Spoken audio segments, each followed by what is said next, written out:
مگه میشه مگه میشه با تو آدم همیشه شد. آره آقا میشه. میشه. فیلمو که اصلا گرفتم اینو بهتون بگم که میشه بهتر هم میشه. اگه یه آدمه لاشی سر راهتون قرار گرفت یا آدم بد سر راهتون قرار گرفت، دیدتون رو نسبت به آدم ها تغییر ندید. دیدتون رو بازتر بکنید، با آگاهی بیشتری انتخاب بکنید آدم های دور و برتون رو، تجربه بگیرین از اون اشتباهاتی که کردین.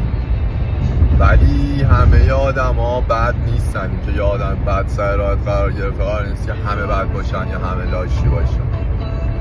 این هم درس امروز. خیلی دارم بهتون درس میدم.